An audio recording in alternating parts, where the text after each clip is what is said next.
What's going on, guys? Welcome to the video. So we're going to look at a clip from Fridays Newsnight programme discussing the electoral pact between the Liberal Undemocrats and the other Remain parties that gave them the by-election victory in Brecon last week. And we will also talk about the Conservative Party and Brexit Party working against each other and the damage that will do to Brexit. Both are guilty of putting party politics before the good of the country. Let's start with the Layla Moran interview. This Lib Dem MP, who was only elected in 2017 because other parties let her win by not standing, so the Lib Dems have used this tactic before to get one of their MPs elected, much the same as they did in Brecon. I guess they don't have the support to win outright. Let's check it out though. In a moment we'll examine Conservative options with two leading members of the party. But first, Layla Moran, the Liberal Democrat member of Parliament for Oxford West and Abingdon, joins us here. Good evening. Good evening. Look, this obviously worked for the party in Brecon. Where would you yield, though? Where would you give up on if this was extended on a national basis? So it would have to be seat by seat. And every local party, every local area would have to look at, which is the party best placed to stop Brexit, be part of this United to Remain movement, which is now growing across the country. Who's going to volunteer for that, then? Well, which of your candidates are really going to say, do you know what, I'm not really a winner? I actually genuinely think that if there was a chance that there was another Remain party, that we would do that. And in fact, we did do that for Caroline Lucas in places like Brighton Pavilion. The Greens did it for me in 2017. That's how I got in. And it's not just about who stands, and I never said stood back, that we stood beside each other. We putting out leaflets in local elections with half yellow, half green on them. It was very much a pact in the truest sense of the word. But actually it was a signal that it sent to the Labour Party voters to do the right thing. If they are Remain Labour Party voters, then actually the best thing that they can do is to back the Remain candidate. And in many places that will be Lib Dems, but in others it might not be. Well, you mentioned the Labour Party. Why not do the deal with them then as well? Because right now, Jeremy Corbyn is, the boy who cried wolf over Brexit. We still don't know if they're a Remain party or not. One day they say they are, another day they change their minds. And I have a lot of young people in my seat in particular who voted for Jeremy Corbyn last time, believing that the Labour Party was a Remain party. They just don't believe them anymore. So, I actually don't think that we're going to be in a place. We're looking at potentially an October election. Really, are we going to know what Labour stand before that point? I don't know. But you'd run against someone like David Lammy, would you? Very pro-Remain. Very much on the same page on Brexit as the Lib Dems. And the question for people like David Lammy is, are they in the right party? Can he stand proud on a Labour manifesto that says that it's going to deliver Brexit? And that's a question for them. What Jo Swinson has said very emphatically is that our doors are open. What about some of these seats where, if you did have an arrangement with Labour, you might unseat Theresa Villiers or Amber Rudd? I mean, just a majority of a few hundred in those seats. Yeah. And again, at a local level, I don't know. And this is the thing. You can send signals at a national level from party leaders. But in the end, these decisions have to be taken by local constituency parties who decide for themselves what the best thing to do. The thing is, though, if you do pacts like that, you have to be sure that actually you stand on enough things that are in common. So again, when I had the Greens suggest that this was something that we could do, and we were talking about it, I had a hustings just for Green members where they quizzed me on everything and then they voted as to whether or not that was something that they wanted to do. In the end, it was the local Green Party that decided. It wasn't the National Party that decided. What you're describing sounds federal, organic, giving everyone a chance. But what it doesn't sound like is a national policy. Yeah. I don't know how you would communicate that clearly at a national level. I think. What would you tell people? Well, just ask your local party. They'll tell you what the state of play is as to whether or not we're going to yield to the Greens or indeed the Labour Party or indeed the SNP in Scotland. And this is where the ground game will be very important. But there were, even at the last election, websites that were set up where people could type in, and we saw this in the European elections a lot, you type in your postcode and you knew who to vote for to be able to send that strong message to stop Brexit. I suspect that what we're going to start to see is the blossoming of many more of those kinds of things. There's already a movement like that now. It's called Unite to Remain, and they are already helping people make those decisions. Sorry to interrupt. Lastly, does that trump people's democratic right to have a full selection of candidates? Well, this is the thing. People can decide for themselves how they vote. And the idea that you create a pact and then suddenly all the voters who used to be in your column, you just give to another party. Actually, in the end, People make up their own minds. People decide for themselves what they do. Just because you create a pact doesn't mean that people are going to follow where you lead. Thank you. Right, so what this undemocratic cumbucket just came out with is pretty much the same old shit that Toe Swinson says. You can tell the Remoaners are getting extremely desperate though, doing all they can, literally using every trick in the book in their attempts to stop Brexit. You are only an MP, love, because the Greens let you get the votes. You couldn't even win against a full field. I bet you wouldn't stand aside so a Green Party could run if they had a better chance though, would ya? She is flat out lying about the 2017 election though. She said the people who voted Labour thought it was a Remain party, when no, the Labour manifesto said they would honour the vote to leave, like the Tories did. Everyone who voted Labour back then knew they had pledged to honour that vote. It's only recently that they changed that stance, not in 2017. Let's be honest, Layla. The Lib Dumfucks are only winning seats because other parties let them, or because the people are protesting against Labour, not because they actually support the Lib Dems. She sits there telling David Lammy to join her shit-kicker party so he doesn't run against the Lib Dems. The Remoaners are so desperate that they'll beg MPs to join their party on national TV. I doubt even the race-baiting fuckpig David Lammy would stoop that low and join the Lib Dems, and that is saying something because he's lower than a snake's belly. She completely contradicts her earlier statement about Labour's Brexit stance in 2017, correctly stating this time that Labour pledged to honour the vote because, back in 2017, it was expected that politicians would honour democracy. It's only been in the last year or so that many more politicians have come out saying they want to wipe their arse with democracy. The mainstream media's constant attack on Brexit has allowed these Remoaning MPs to be vocal against democracy and outright ignore the vote. In most cases, outright ignoring what their constituents voted for in the referendum. The host calls what the Lib Dems are doing federal, like it's a good thing. I guess that explains why he is so pro-EU. He wants the federal rule of Europe. Calling it organic is wrong though. How is making a pact an organic election? Surely organic would be winning against all parties, you idiot, naturally. The host asked Layla about people's democratic rights, which is laughable. This bitch don't care about anyone's democratic rights. She only cares about what she wants. Let's move on to the next clip where the host talks to the Tory MPs, Andrew Bridgen and Tobias Elwood. Let's bring in Conservative MPs, Andrew Bridgen from Nottingham, who's a member of the Brexit supporting ERG, and from Southampton, the former Defence Minister Tobias Elwood, who's been outspoken against no deal. Andrew Bridgen, let's start with you. I mean, do you draw from this by-election the lesson that you do need some kind of electoral agreement with the Brexit Party? No, what we draw from this by-election is that we've just lost another MP who was supporting Boris Johnson and the Conservative government's efforts to get us out of the European Union in a seat that voted to leave the European Union is replaced by someone who's determined to thwart that. And what you're seeing is that opposition parties absolutely determined to go to any lengths to prevent Brexit and prevent the government from delivering the will of the British people as expressed as at the referendum. Well, what it shows to me is that if you vote for any other party than Boris Johnson leading the Conservative Party out on the 31st of October, we're not going to be leaving.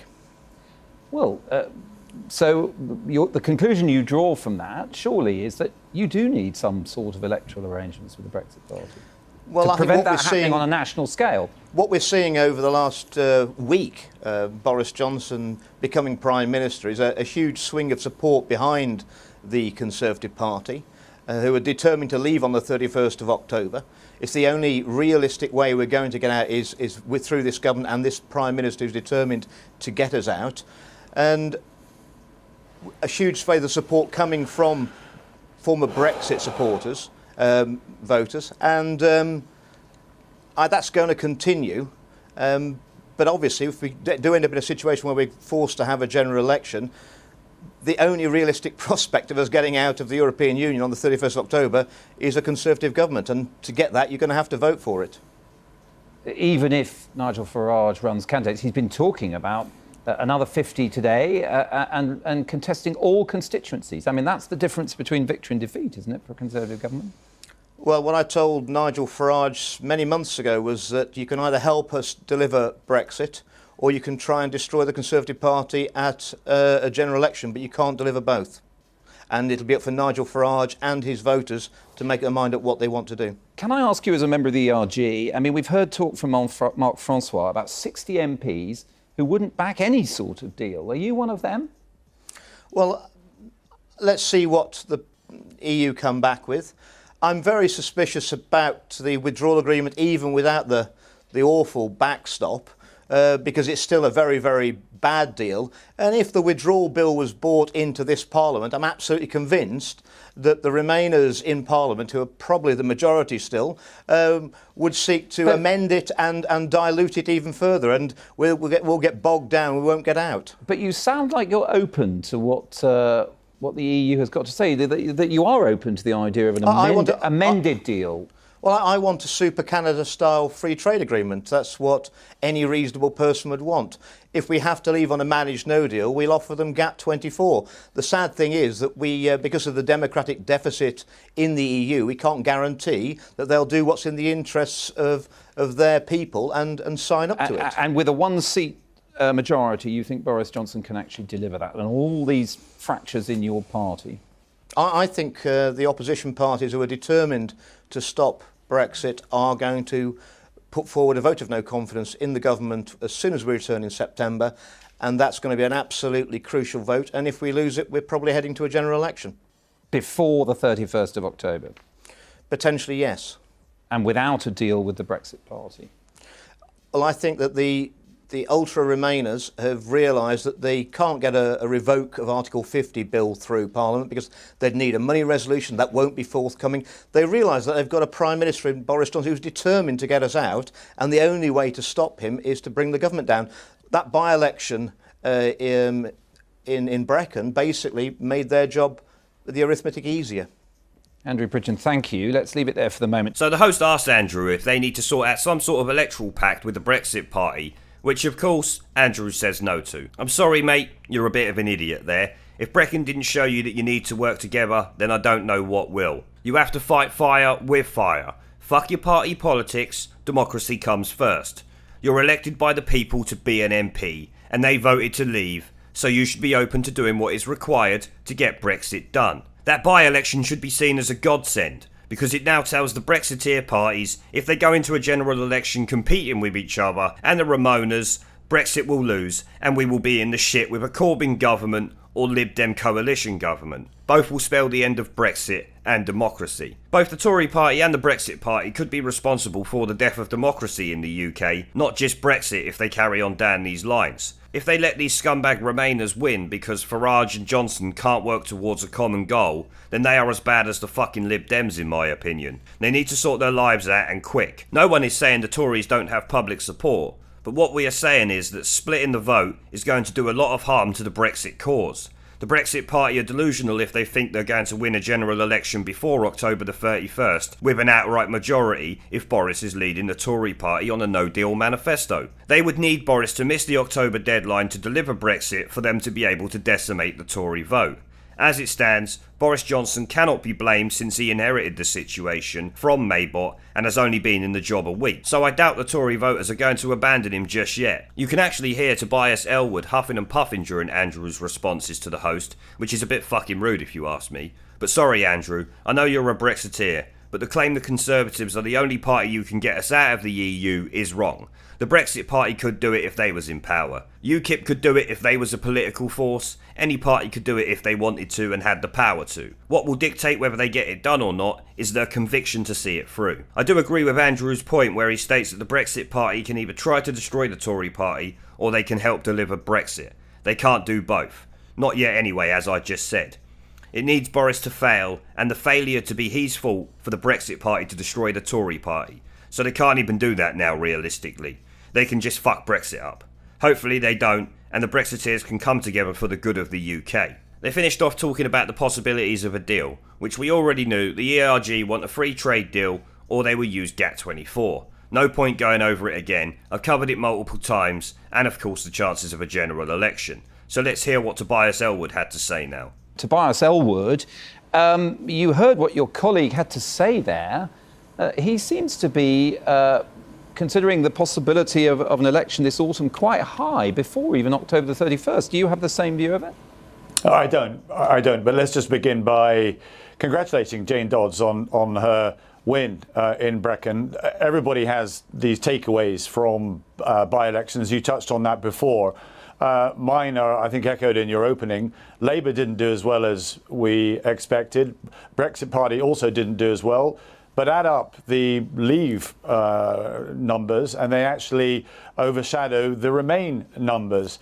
The key point that I think I'd agree with Andrew is that until you actually land Brexit, until we honour that referendum, then we, the Conservatives, will not win by-elections. So we need to get on and answer Brexit. Then we can have a general election. So, and these numbers to do with, let me just finish, these numbers to do with the minority government, we're in a minority government now. We actually need a general election so we can actually, that's the reset button that you press in order for us to actually get those numbers back up so we can get some of the good legislation through that this country is calling for. How much control do you think Boris Johnson actually has over this? I mean, if there is a no confidence vote, as Andrew Bridgen was suggesting, soon after MPs come back, you could be thrown into a general election in September or early October before Brexit has been delivered against the Brexit Party.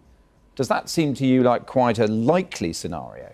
I don't think it is a likely scenario at all. And I think it's actually the duty with this new Prime Minister that you can't deny has brought in a sense of energy, determination, leadership and passion to actually focus on Brexit in a way that we've not seen for 3 years. And that includes no deal planning as well. You're right, I've been very vocal about it. But how does he buck the arithmetic? I'll come to that in a second. You're right about the no deal concerns. We didn't do enough preparation for this 3 years ago. But today we're in a situation where you've got Andrew Bridgen, as you sort of teased him, he's minded to support Boris Johnson. Boris Johnson has more command over the ERG than ever Theresa May did. You've got 25 Labour MPs that want to find a solution to support a Brexit departure. They don't want Remain. And then you've got the DUP that want to come down for the ladder that they've climbed up to also support a deal because they're out of sync with the views in Northern Ireland. The mathematics are there. The mathematics are there to get something through. And I think we need to give the Prime Minister a little bit of time, a little bit of leeway to actually confirm that that's possible.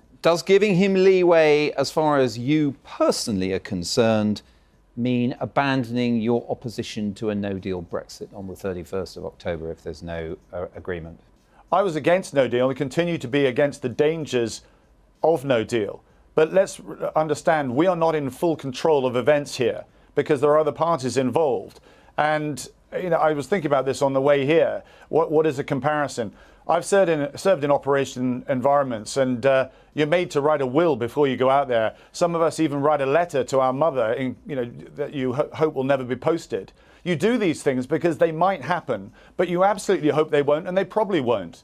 We're in this situation today. Are you now comparing the government's Brexit position to a last letter to your mother by a serving soldier? You know, all of us knows, including the Prime Minister. Let's not, some of this calls for actually no deal being a destination. I mean, this is why I think it's laughable to think that we'd ever go into some form of coalition with the Brexit Party. I looked at their website this evening. They haven't got a single substantial policy statement other than to leave with no deal. And leaving with no deal isn't a policy direction. It's actually taking us into a very confusing status, which we'd have to then rush in order to get a lot of emergency measures into place.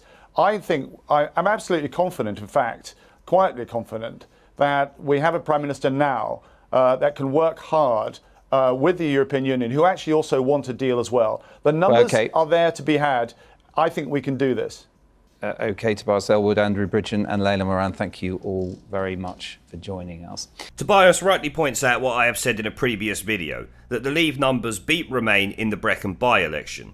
The Tories need to deliver Brexit, as he said, before they can win a general election. As it stands, we will end up with a hung parliament, which could lead to any scenario occurring, including the Remain party being the largest party, and then we're all fucked. Tobias seems to be well aware that the Tories are in the shit right now, with a minority government, and that they actually need a general election to go for a majority to get legislation through. But that comment there should have been about getting Brexit through, not about legislation, unless it's no deal legislation to get us out in October, but he's not a fan of no deal, so I doubt he's asking for that. The host then questions the control Boris Johnson has over the situation should a no confidence vote be tabled and he has to go against the Brexit Party in a general election, which Tobias Elwood does not think will happen. Even though Tobias does not want no deal, he's still supporting Boris because he is at least trying to fix this shit show, and Labour rebels could help swing it in Boris's direction. so he does understand that. He rightly points out that the Tory party is not in full control of events because other parties and of course the EU have a part to play in this. We all know the media rarely point that out, they just blame Brexit and anyone who supports it for everything. I'm actually waiting for Brexit to get the blame for climate change, to be honest with you. Tobias does not think that the Tories could go into coalition with the Brexit Party because they only have the Leave with No Deal policy up on their website. Of course, forgetting that by the time the election comes round, they will have to have some policies, and they said they would. We're all waiting to see what's in their manifesto and what the policies are it contains. Lots of different views in the Brexit Party. It will be good to see how they work them into a coherent manifesto. Because of course the media act like they won't be able to. But we have to remember that there is a lot of differing views in the Conservative and Labour parties, so it might not be as difficult as people think it will be. Now that we've finished looking at those clips there, I'm going to give you a few brief thoughts on the Brexit Party and Conservative Party splitting the Brexiteer vote. We all see what happened in the Brecon by-election last week, and I would put money on it that the same would happen in a lot of seats around the country if this same situation occurs again. Brecon voted leave in the 2016 referendum and now has a Ramoning Lib Dem MP because the Brexit Party and Tory Party completely cocked it up. The Tory Party should have changed their candidate after he was convicted of fraud and ousted from his seat, triggering this by-election. Now, he did get great support during the by-election, but had it been a different candidate, they might have got more votes and actually won. The Tory Party has also taken a fairly hardline stance when it comes to working with the Brexit Party. This needs to stop. The country comes first, you idiots. But of course, the Tory party are not the only ones to blame here. The Brexit Party stood a candidate in what they knew was a complete waste of time since they was never going to win. In my opinion, the only reason they stood a candidate was a blatant attempt by Nigel Farage to help trigger a general election as soon as possible, so he can try and become Prime Minister or at least become an MP. He knows if Boris delivers Brexit, then his new party that has done so well to get where it is now will become irrelevant, like the last party he was in has now become. He wants to become Prime Minister so he can deliver Brexit and take a spot in history for being able to do what the Tories could not do or would not do. It seems to me he is putting personal glory and his political party's relevance before delivering Brexit. To be honest, the way I look at it is the Brexit supporting parties are more interested in playing party politics than sorting out Brexit. Hopefully they wake up before they let the Ramoning shitweasels like Toe Swinson into power and fuck Brexit up completely. Well, I'm going to end the video there, guys. Let me know what you think down in the comments section below. Don't forget to like, subscribe and share this video as it helps the channel a lot. And I will see you all in the next one.